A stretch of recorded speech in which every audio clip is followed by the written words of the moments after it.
Welcome back to the Regents podcast. It's so good today to have our very special guest, Rich. Right. Thank you so much. Good What a to have you. pleasure. What a privilege to be with you. Yes. Good. Am I your first? I'm your first lecturer. You Yes. are. You are our first lecturer. Come on now. So Rich is a lecturer at Regents in the Performing Arts department. I am. How exciting is that? Yes. And very I'm sure exciting. you'll tell us all a little bit about that. But how are you doing?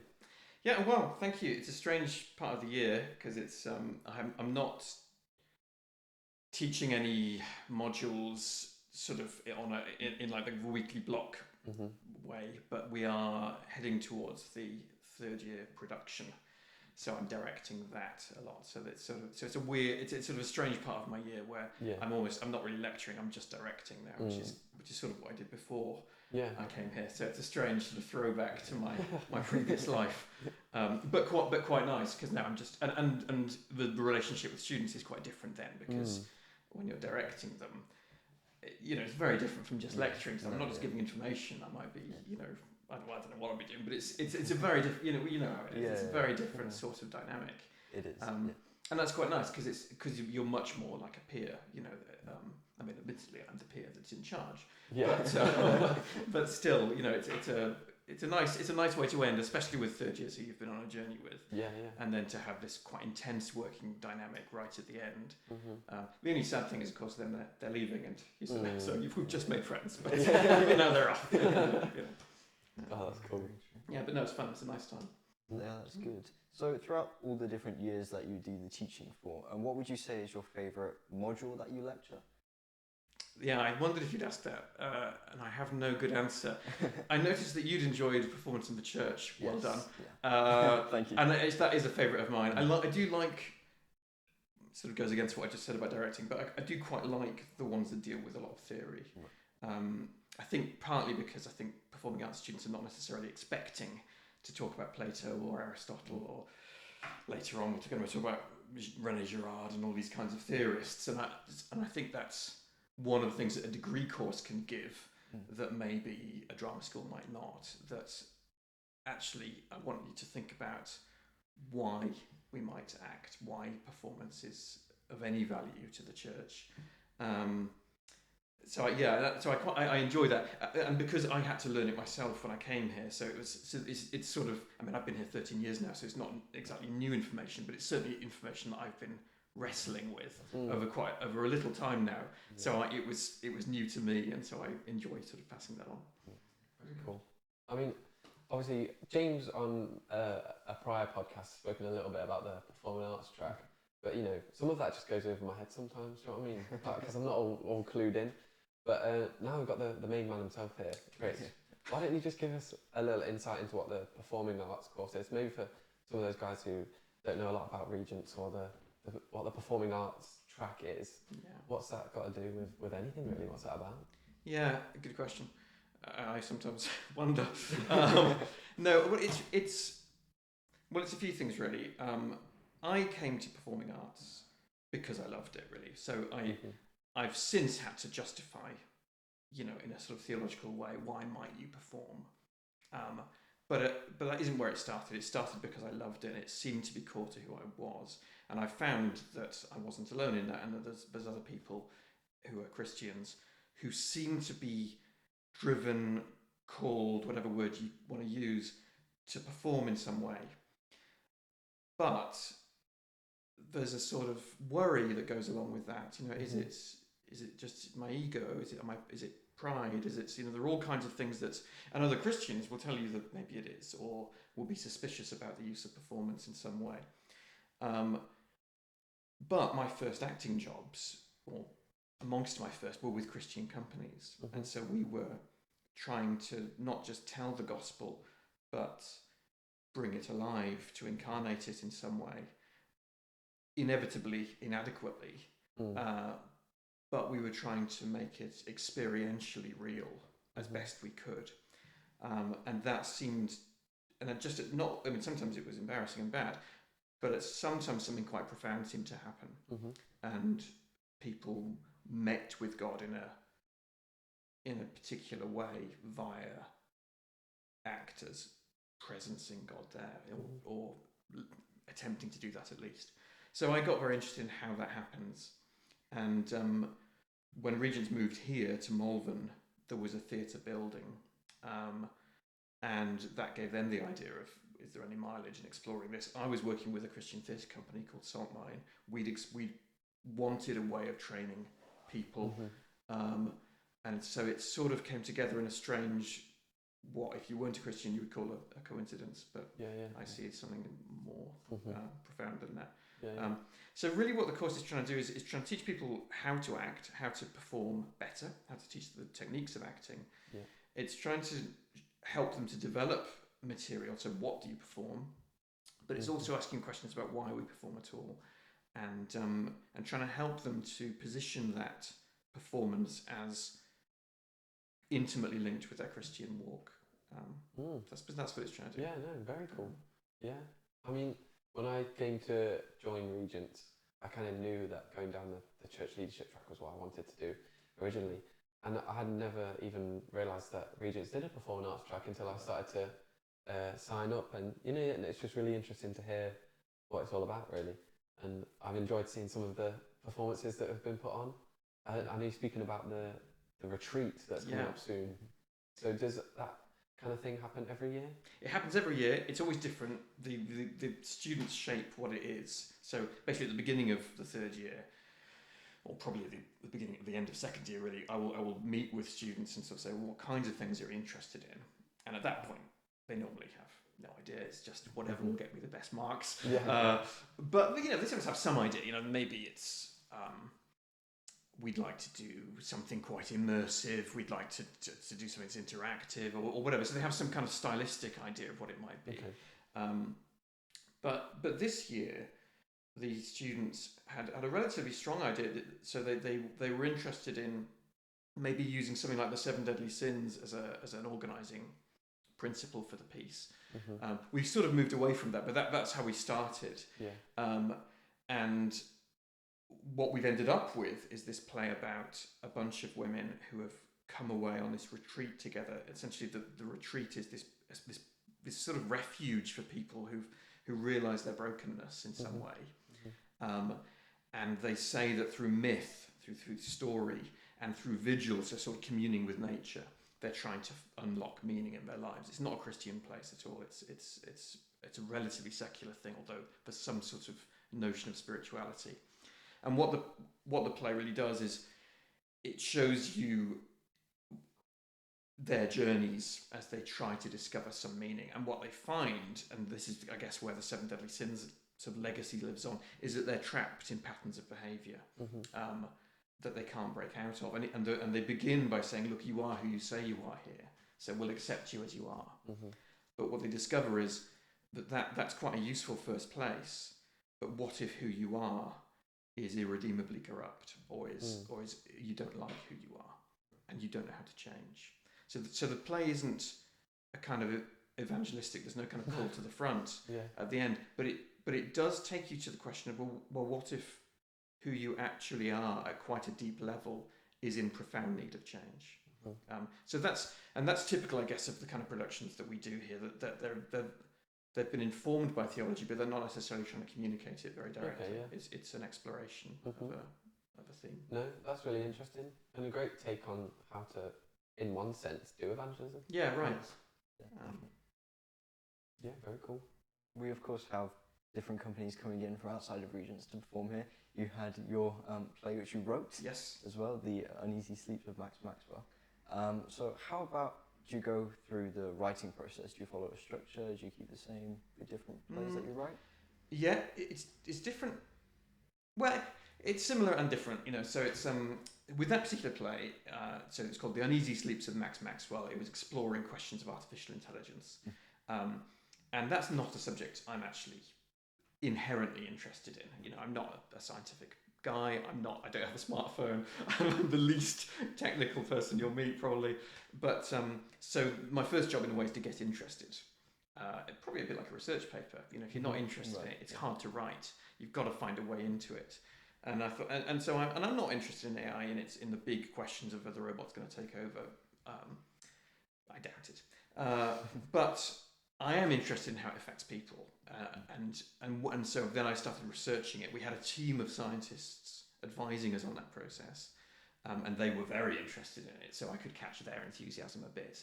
Yeah.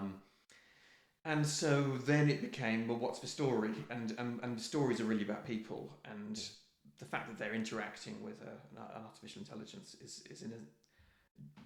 was just an interesting writing challenge for me. So it didn't particularly change the process. So it's always about finding the human story. I think that for me, it's finding what do people love, what's at stake in their story. Those are the kinds of things. But it was a bit unusual. The other thing that was unusual was it was over the pandemic, so it was all Zoom meetings, and it got delayed. So I wrote it 3 years ago, and then it was finally performed this year. So that was strange as well. I didn't really remember the play that well, and then it was performed. And in fact, at one point, I wrote to Your Own Lights, and they asked for my feedback, and I said I really liked it, but there were a couple of things I wasn't sure about. You seem to have changed this section, and I didn't really like the way you changed it. And they said, no, we didn't change that. And I looked at the script, and it was right. That was what I wrote. So it was like, oh, yeah, sorry. Quite funny. Yeah. Great. So you've been at Regents for 13 years? Yeah. What's been like a highlight over those 13 years, would you say? What's been something you've enjoyed the most? Yeah, I do like. I really like the job in general. Really, I do. I mean, I don't always like it. There are moments when I'm, frustrated and whatever, as I'm sure we all are. But by and large, I have really liked it.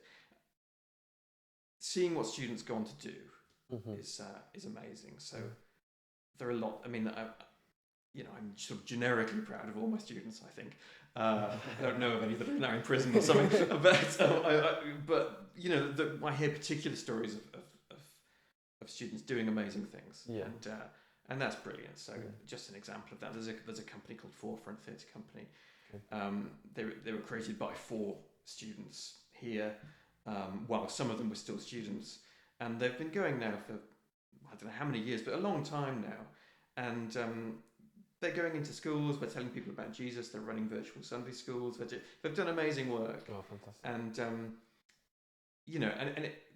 And they met because of the course, so I don't know how much I helped, but to some degree I helped. I can claim some credit. Yeah. I reckon about whatever it is, like a royalty, like 10% of anyone who gets saved, I think I get credit for. Fair enough. Yeah, I think that's only fair. Yeah, and we often chat to some of the people that come on podcasts about maybe the community feel at Regents, and obviously you go home at the end of the day, whereas a lot of the people we've had on, they stay on all the time. Yes, they don't come to my home. Yeah. No, they don't come to your house. That'd be strange. Hi, Rich. Yeah. How would you see the community at Regents? Yeah. What do you think it looks like from your perspective? Well, it's different from me, isn't it? I mean, I suppose that what I meant when I was talking about the 3rd year show was partly that I am, to some degree, on the outside of it. I'm very aware that the students have their own community, and that at night there is a different, it's like David Attenborough film, different animals emerge that I don't know about, and that's fine, and that's how it should be. I have a different role, but so the community that I'm in really is the faculty community. Yeah. And that is really great. I love being part of this faculty. I was when I first arrived, I was looking around the table and just amazed that I was sitting with these people, because they've just read things that I haven't read. They have knowledge that I don't have. They have specialisms, and they're just really exciting people to talk to. So you sit down with someone like Dr. Martin Clay, who has just studied the Bible in a way that I never have.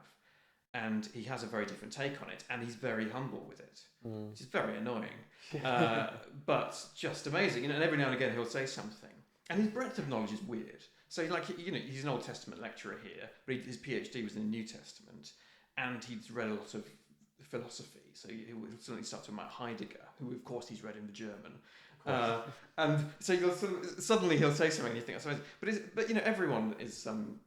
I like everyone on faculty, apart from. I like everyone on faculty. And it is a really mutually supportive community. We all like each other. I work with Ollie very closely. He's a very close friend. That's a rare thing, I think, coming to work. And then you've got a really good friend that you're just hanging out with for quite a lot of the days. That's an amazing thing. Brilliant. That's really cool. Well, I think it's time. Oh, yes. Time for No. The best time. the The best game. segment. the game that's sweeping the nation. Yes. Everyone knows about it. Of course. List and twist. Woo! Amazing. What a We love privilege. listening to us. What a privilege to be involved. Great. Well, we are asking for your top 3 favourite films of all time as well. Of all time, okay. All time. All right. Well, this will have to be rough, and it will, Okay. on a different day, it would change. Okay. Um, Take us through a journey. okay. So I think I would say the second Godfather film is about as good as filmmaking gets. I think The Godfather Part 2 is very good. The acting in it is amazing. I'd say that's number 1. When I was in maybe 18 or something, I saw a film called Grosse Pointe Blank, which is a kind of funny, slightly dark comedy about a hitman going to his high school reunion with kind of a sort of indie rock soundtrack. I thought it was the coolest thing then. I still think it's a great film. I'm going to say that's there as well. Cool. Is this in an order? Doesn't have to. I think probably at the moment it is. I'd say that's probably number 2. My third favourite film, I should put it, I'm studying horror films at the moment. So I'm doing my PhD, I'm doing a PhD at the moment, and I'm looking at monsters, so I ought to put a monster film in there. And I think the monster film I would choose is Dog Soldiers, a werewolf movie directed by Neil Marshall. Probably my favourite werewolf movie. Wow. It's a very good film. Very good. I haven't seen that. Can't say I've seen any of I haven't those. seen any actually. of those, no, Yeah, unfortunately. I was worried about this. Oh, right, it's Star Wars, fine. It's Star Wars. Well, the twist is: Yes. is there a particular part, maybe in those ones you've just mentioned, or maybe in another film, that you have always had the desire to play as? Which character, which role do you think? Oh, do you know what? I just love to give that a go. Oh, that's a good question. Yeah, the Godfather is too difficult because they're all too good. So all of the actors in there are better than me. So that I think would be beyond me. I think I'm not better than any of the actors in Dog Soldiers, but I quite like the idea of. And I think it's like a computer game. So I think I like the idea of fighting werewolves. You can do it. I would be afraid. Yes. But I'd quite like. Giving it a go. In theory, in a Yeah, film. in theory, I think that would be fun. Yeah. I mean, I was speaking to James just before as we were preparing, and I reckon I could do a good Batman. I disagreed. Okay, what makes you?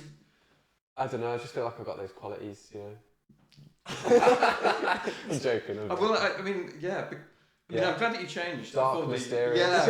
And you took the mask off before we started, which was good. I was amazed it was you, actually. I've always wondered who it was. Have you ever seen me and Batman in the same room? I never have. No. I never have. I mean, is that accent that you're doing now? Is that your? I put it on. You put it on, yeah. Yeah. Give us your real Maybe another day. Go on. I'm Batman. Yes. That's Perfect. what It is you. Yeah, it is me. Yeah. That's fantastic. But yeah. Sorry for doubting you. James, what was it? Have you got a character that you'd be? I'm not too sure. There are so many different characters that I like and I'm interested in. But I don't think there's a standalone one. I don't know. An authoritative character, I think.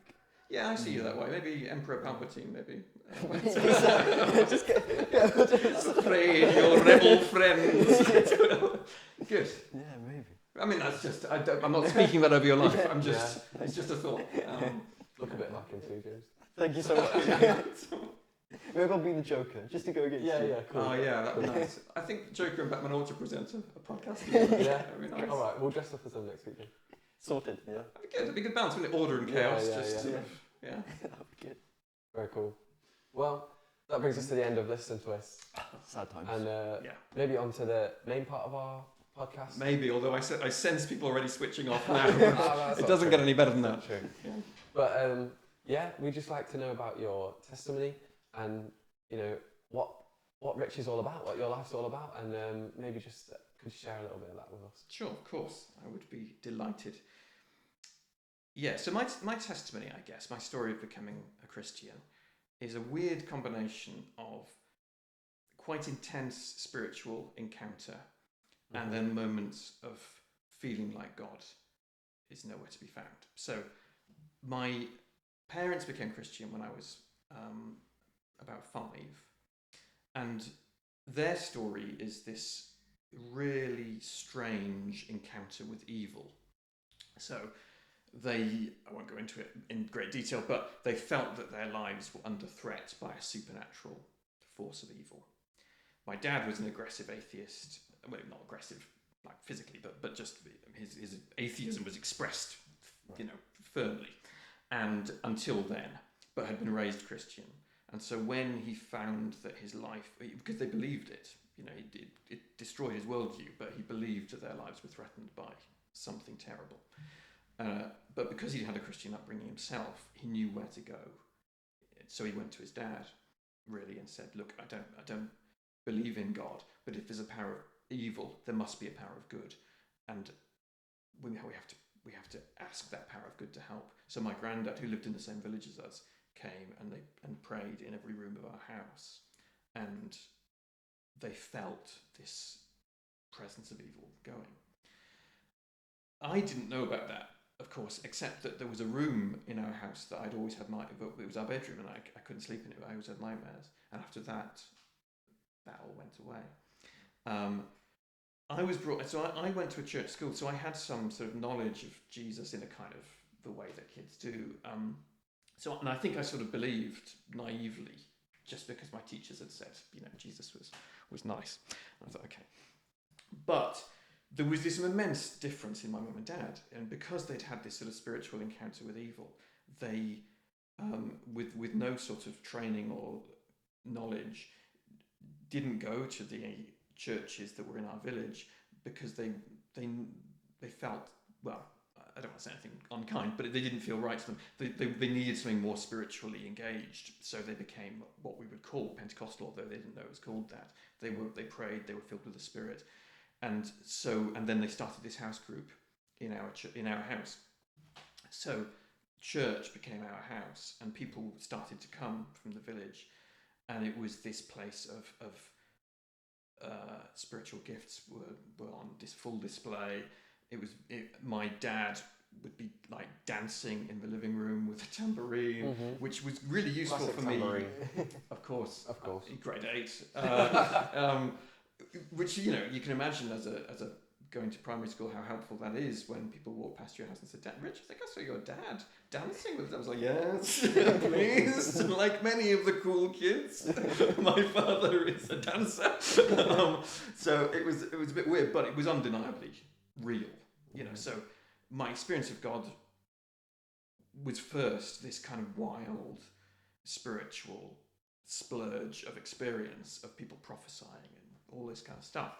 So it was undeniably real. I don't think I'll ever reach a point, whatever happens in my life, I can never say that God isn't real, because I've seen this huge difference in my mum and dad's. But it was somewhat at second hand, so I saw it and I believed it. And at times I experienced something, but not the way my mum and dad were. I wasn't dancing. I was slightly, I was on the edges of it. Yeah. So I knew it was true, but it didn't transform me. Even though, and I remember Mum would run the kind of Sunday school as far as it was. And I remember one time I started to cry because she'd helped me to understand that we are all sinful and in need of salvation. And I knew that really as I was probably 11 or 12 years old at this point, so I didn't cry often, but I knew it. But I'd been sort of acting out and trying to avoid. I didn't like what we were talking about, but she didn't let go, and she carried on, and so I'd had an experience of my own sinfulness and prayed for forgiveness. But nevertheless, at school, I wanted to be popular and I wanted to be like everyone else, and people knew I was a Christian at school, so I didn't hide that, but I did try to fit in with other people. So I taught myself to swear, which I didn't do as a young child, but as a teenager, I started to do, and that trend continued through school really and into university, where I just wanted to be like everyone else. I wanted to have I was going to say girlfriends. A girlfriend would be fine. And God, I didn't want what Mum and Dad had, which was God to be the sole and only thing. You know, I felt like their lives are just dominated by their faith. I want faith to be a part of my life, but not like, you know, I got excited by acting and all that stuff, and I wanted to be an actor, and that's what I'm going to do. And yeah, I believe in God, and I'll be a good Christian, but on my own terms, you know. And that really went on till university. And at university, things were going really well in some ways. I was cast as Hamlet as a first year in a big student production, and you know, I was thrilled, and it was going to be great. It wasn't great, but I thought it was going to be great. I was going out with a girl that I was in love with, and who I've later married, and I'm still married to. And that was all good. So my romantic life was finally going well, and I became profoundly depressed, and I became paranoid and jealous, and I didn't know what was wrong with me. And I went to the doctor, and the doctor said, "Well, you're depressed." And I said, "Well, yes, I told you that. What do I do about it?" And they said, "Well, take these pills and they'll help you sleep." And they did. But, you know, in fairness, the medication did help. I wasn't sleeping well, and it did. Mostly that's what they gave me, sleeping pills. And they were helpful. But actually, I felt, and I'm not saying that this is true for, you know, in general for people with mental health challenges, but for me, I felt that what was behind it was that there was this hypocrisy, there was this double life going on in my heart, where I was trying to live these two lives and it wasn't tenable. It was this schism in my soul that I had to do something about. So that I sort of chart my Christian journey really from when I, in my student room, said, "God, I'm sorry, I've messed up. I don't want to live my life by myself anymore. I want you to be in charge of it." That was that, you know, and so that is kind of when I chart. Yeah. If you said, when did you become a Christian? Yeah. I've sort of given my heart to God many times, but that's probably the moment that I think that was the decisive point where I said, okay, this is a decision now. This is my own decision. And since then, when I talk about God sort of me not knowing where God is, I've very rarely had those moments of intense spirit. So it isn't like, but now I'm dancing, now I'm playing my tambourine.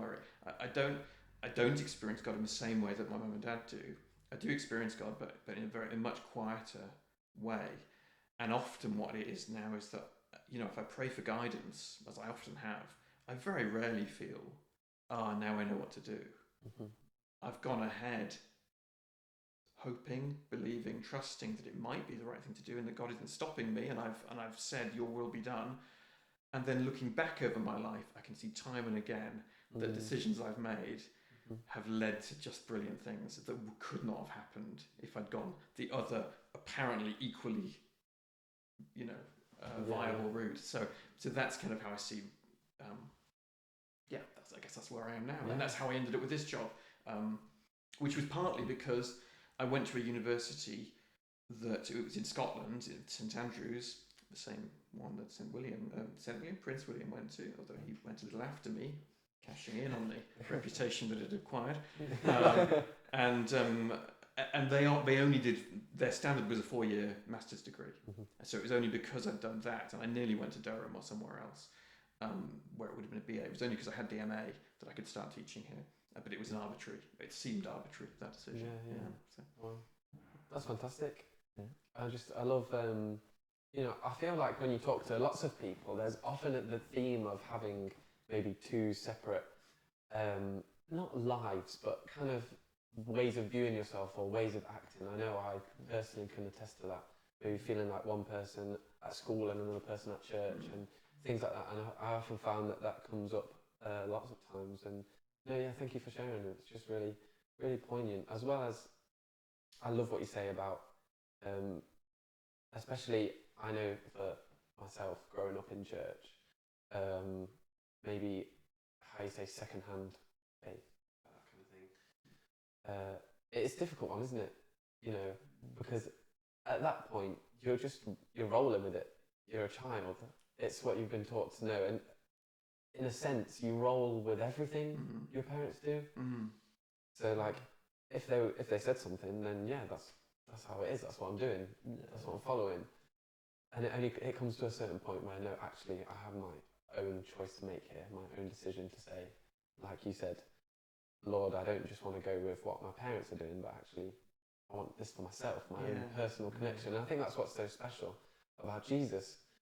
And it doesn't just have to be something that you see other people with or see your parents have, but actually it's your own personal thing. And even like you said, right now, after all of the years of going through this journey with Jesus, the way you experience God is still different to the way your parents do. Yeah. And how special is that? Yeah, that's really interesting. Yeah, and I guess it's lovely then that you can talk to your parents or whoever has been a kind of mentor to you. And you're offering something back in a way because they experience God differently through your experience, right? That is amazing and sort of humbling. And fantastic. That's very good. What would maybe be one thing, like right now, that you would want to say to your younger self? What would be one piece of advice? I think what I'd say to my younger self is pay attention to where your heart and soul comes alive. So I think not just on faith terms, but I think I want to be liked. That's a drive. It's maybe not the most attractive part of me, but it's there. I'd like to be liked, and I'd like to be popular and what have you.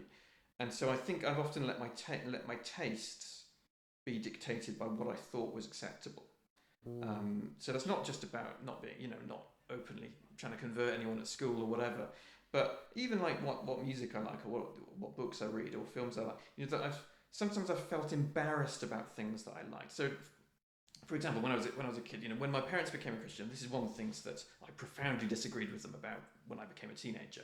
They didn't get rid of a lot of books, I don't think, but they may as well have done, because it felt as though if what you're reading is not explicitly Christian, then why are you reading it? So we were allowed. No, that's not fair. We weren't allowed. We had all the Narnia books, the C.S. Lewis stuff, and then we sort of read Tolkien, and that was sort of equally fine.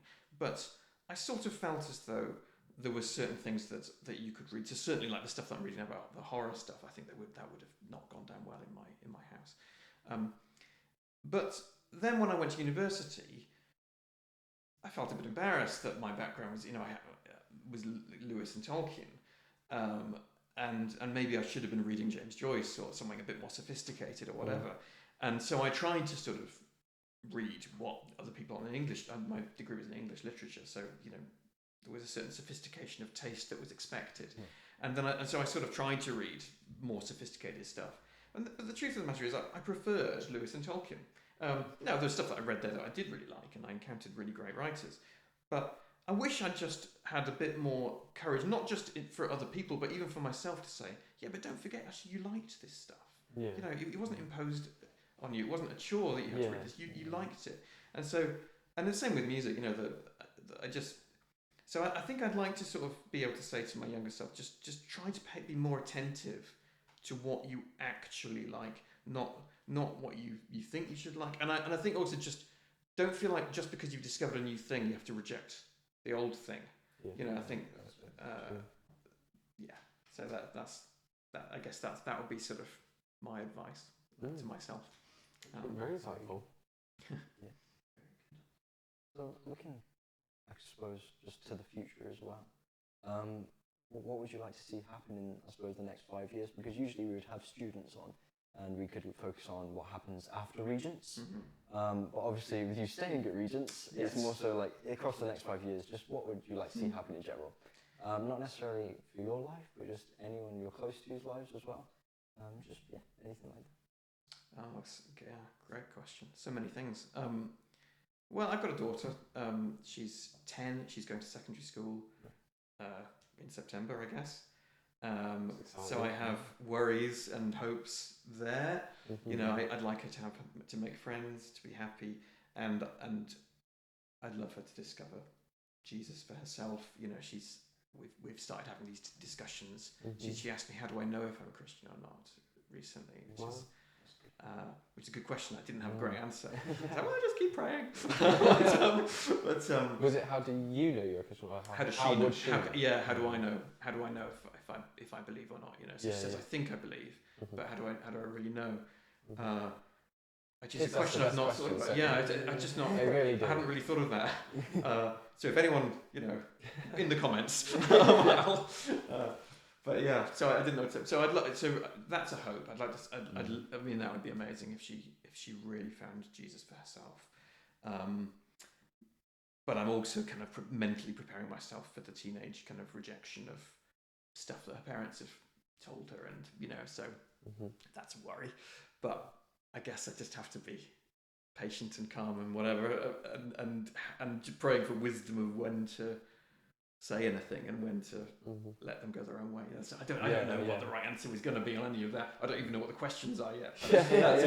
I suppose other things that are happening. I'm in the middle of a PhD. Well, it actually technically isn't a PhD yet. At the moment, I have to have an upgrade meeting where they decide whether what I'm doing is good enough to carry on into a PhD. But I'm looking at these monsters, these horror stories, and I'm trying to say why. The question I'm asking really is, why are we afraid of these things? So vampires, zombies, and werewolves. Why are we afraid of them? What do they speak to in our soul? And how, as Christians, can we, in loving our neighbour, engage with the things that our neighbour are afraid of? You know, what does our societal fears? How does that open space for dialogue? So that's really those are the questions I'm asking. So I don't know the answers to that yet. No. But those are the questions I'm asking. And I suppose more broadly, how does fiction, how does something that takes place in the world of imagination, what relationship does that have to truth at all? You know, Jesus uses the imagination. He tells stories that never happened. He tells parables. So there is a connection somewhere. But what is that, and how do we assess the value of it? So they're quite tricky questions, but quite important. Yeah. And I think the church has neglected them. You know, I think that the church in general has, well, not all churches, but I think the particular strand of church that I am in, these have been seen as quite secondary questions. So we've been very interested in beauty, in truth and goodness. Beauty hasn't really featured much, and I think the arts have been undervalued, but not altogether for bad reasons. You know, so it's complex. Yeah, it is. Yeah. No, I see what you mean. Even if something is, you know, like you say, secondary, asking why is it secondary, and then is it because of bad reasons that it's secondary, or other things? Yeah, well, I think we're in a Pentecostal college, so in the Pentecostal movement, in those denominations, I think the tendency is to think that there are things that are of God, and there are things where you are spending your time positively. So if I'm praying, if I'm reading the Bible, if I'm doing good works, I am definitely within the will of God, and I'm fine. But if I'm not careful, and no one teaches, I don't think anyone teaches this, but it's a kind of, I don't know, it's sort of subconsciously communicated that there are therefore some things that you're doing and you're not really a full Christian. You know, you're not really being a full Christian in these things. So if you go into the movies, that's fun, but it's not especially relevant. Whereas my feeling is that may or may not be true, but it doesn't have to be. That actually, if you're engaging with society's dreams, that's quite a deep. You have something to say into that conversation as a Christian. You know that's you have something of value, but it's useful to listen to what is being said. You know, even something silly like a superhero movie. You talk about Batman. You know, what are the values that are being incarnated by Batman? You know, he's an agent of order, but has to use violence to do it. That asks quite interesting questions, and Christians ought to be able to contribute to that debate. But you can't contribute if you haven't listened. That's true. I actually no. That brings something to light that maybe I haven't really appreciated before, because maybe I would just go and watch Batman to watch Batman. Sure. But it's very interesting, and yeah, I like that kind of approach as to if I am looking at this, then why and where can I see Jesus in that? Would you say that possibly that could be used as an evangelistic tool, or in a sense like sharing, being able to? Yeah, I suppose that what you're saying is, how can you talk about it if you haven't seen it, in a sense? Yeah, and that's the emphasis I prefer to give. I think that the problem the problem with Christians in general is that we're very quick, and it's not a bad thing, but we're very quick to turn everything to make everything a tool. How can I use this to further the gospel? And that's not and that comes from a good place. That comes because we want to love people, and we think that Jesus is ultimately the answer for everyone. But I don't want people to listen to me and think, okay, so I go to the cinema and then I sort of critically analyse it, and then I sort of find my little gap for the gospel. I think listening is more important than anything else. If you haven't heard someone, both in where they're happy or where they're sad, you're not really being a friend. You're treating them in a kind of utilitarian way. You're trying to treat them as just a kind of notch on the kind of evangelistic belt. So I think so there's so many reasons why you should engage with art. First of all, it is fun. There's nothing wrong with going to the cinema or reading a book or seeing a great painting or whatever and just experiencing beauty or joy or whatever it might be, or even fear or horror at a distance, at a safe distance. There's something exciting about that. But there is. They're not sort of just discrete moments of art. They are connecting to real world experiences, to people's hopes and fears. And so, of course, there's a gap there for Christians to speak to if you've actually heard the conversation, if you've been part of the conversation. And part of that is just saying, I thought this film was better than that, and just engaging in the same kind of conversation as other people do. It's really interesting. Something I found watching films or plays which has kind of ruined it in some ways, just looking at the underlying sort of subtext and subplots beneath what's being shown and stuff like that, and I found that quite enjoyable, but again it does sometimes ruin the experience of just sitting and enjoying something instead of just always looking and stuff. Yeah, it is. I'm reading a guy at the moment who sort of says that you should come to art kind of knowing nothing and expecting nothing. So and that's an unachievable ideal, I think, because of course we come with all of our memory and beliefs and what have you. But I think his idea is that the priority is first of all to that encounter with whatever the art is, and then of course your faith, your beliefs, everything else comes flooding back in, and you engage in it in some way. But I think what the tendency in that we teach our young people is, well, let's first of all see what is the content of this. Are we happy that it's saying a good message? If it's a good message, then you can listen to it. Well, that's silly. So we only listen to people that we agree with. I gave this talk at I forget what it was. It was some conference, and afterwards, whoever it was stood up and sort of was obviously profoundly worried by what I said. And so I said, well, what I do is I look at the age rating. And if it's anything above 15, I don't watch it, because I know there's something there that won't be right for me. I think, okay, fine. Well, if that's it, and I don't want to force someone to watch something that disturbs them or makes them uncomfortable.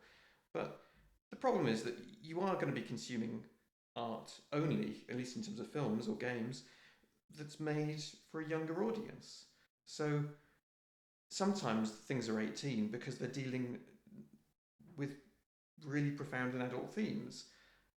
Well, you want Christians able to talk on that level and who haven't, just read the Narnia books like I had, but have read Crime and Punishment and something else, that where it's dealing with darkness, not necessarily celebrating it, but if you never read it or engage with anything that disagrees with you, that's it's children that do that, and we shelter children for a good reason. But once they start becoming adults, you have to let them encounter different ideas. That's really interesting. I think when you talk about this from two PA guys, you talk about all of the art and the subplot and the subtext. And I suppose in a way I can see that, but perhaps often I don't see it as well as you see it, because it's what you do. So, like, for example, I remember sitting in the car with my mum, and there would be some music on, and I love music, and I would be able to hear every single part of the song, and I would be singing along, not to the melody, but to the bass part. And then my mum would be like, "Oh, how can you hear that? Like, I can't hear that." Or I would ask her, "Can you hear the guitar melody right at the back?" Like, and she'd be like, "No, that's not there." Then she'd listen a bit more carefully, and then finally she'd be like, "Oh yeah, actually no, that is there. How could you hear that straight away?" And I suppose it's the same here. And like, maybe for me, I would have to try a lot harder to see these things that when you approach a film or a play, that you would, because of your learning all about it, you would instinctively see. And it's great to hear a perspective on that maybe I haven't heard before. So thank you. Well, no, not at all. I mean, but I think you're right though that that's true of everything, isn't it? That someone said to me once, she said, "Rich, everything is interesting," and at that point, I felt that she was profoundly wrong. And I felt some people things were not. But it's actually, she had a point that actually sometimes it's just the level of detail you need to get into. That once you start looking below the surface of things, everything is interesting. And I guess that goes back to writing a play. That actually in order to write a play, you have to get below your initial resistance and find the things interesting. But yeah, that's right. I think that I'm not. If you said to me, we have a youth track here, Rich, youth work. My initial instinct is, I'm not interested. It's not something that instantly appeals to me. I dislike youth. Ideally, you'd skip straight from childhood to about 25. But of course, it's interesting. Of course, someone developing and all those different urges within them and influences on them. Of course, that's fascinating. But they're just a bit intimidating to meet, and obviously never alone or in the dark alleys. But they travel in packs, so they must be feared and respected. But yeah, you're right. I think the level of detail is everything. Cool, very cool. Well, we always ask the guests on the podcast one question just to round it off, and that is, what is your favourite scripture? Maybe all time or just for right now? I think it is right now.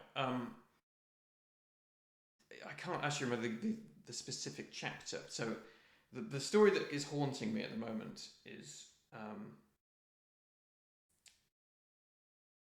it's in 2 Kings, and it's a king. I think it's Josiah, and Josiah, I think, comes to the throne in a weird way. So his dad knew God and then rejected God, as many of these kings do.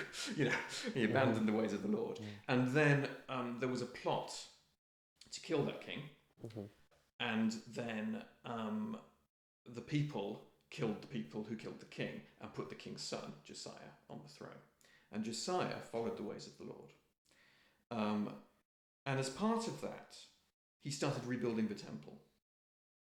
And so he's doing a good thing, right? He sees something wrong in the kingdom and he's trying to put it right. But as part of rebuilding the temple, the priests discover the book of the law. And he reads him the book of the law.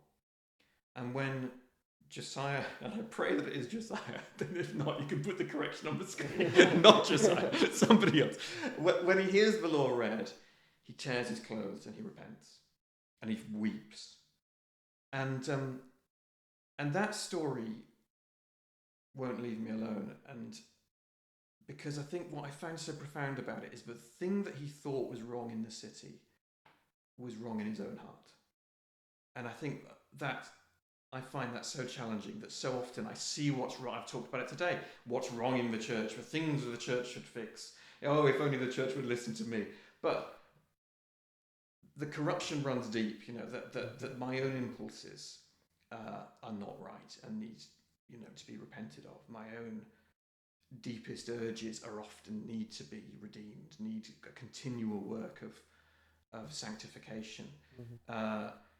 And that should give me a kind of humility, he says, boldly pronouncing yet again. It should give me a kind of humility when I talk about what the church should do or what anyone else should do. That there is work in my own heart that needs to be fixed before I change the world. I worry in my own impulses that so often I want to go out and change the world over things I'd like to see different, but often it requires an inner. Every great revival starts with repentance. Everything that has lasting worth, it nearly always starts with a profound sense that we need God in our brokenness first. So that's the verse that's been sort of going around. Yeah. Well, thank you. My pleasure. My pleasure. Yeah. So I'll just pray. Oh, please. And then we'll end it off. So, well, thank you for Rich. Thank you for his family, and thank you that you are just doing amazing work in his life, Lord. I thank you for keeping him safe and strong. And I just pray for Rich's meetings, with the PhD meetings. I just pray that they go well and everything is fun and enjoyable for him to do. And I also pray for his daughter starting secondary school. I just pray that she'll make friends quite easily and won't have to make any changes or adjustments, and she'll just get to know you, Lord, on a very personal and deep level. And I just pray for our audience as well, and that they just go about their day just being a great blessing, Lord. In Jesus' name we pray. Amen. Amen. Amen. Amen. Well, thank you so much for listening and for watching, and thanks, Rich, for being on the podcast. Please make sure to like the video and subscribe and share this with everyone else. It's been great to have you watching. Maybe if you want to put a comment about, why don't you comment your lists and twists? What about that? Yeah, and we can read them and get to know. And yeah, we just love to interact with you. And yeah, thanks for listening, and we'll see you next time. Goodbye. Goodbye. Goodbye.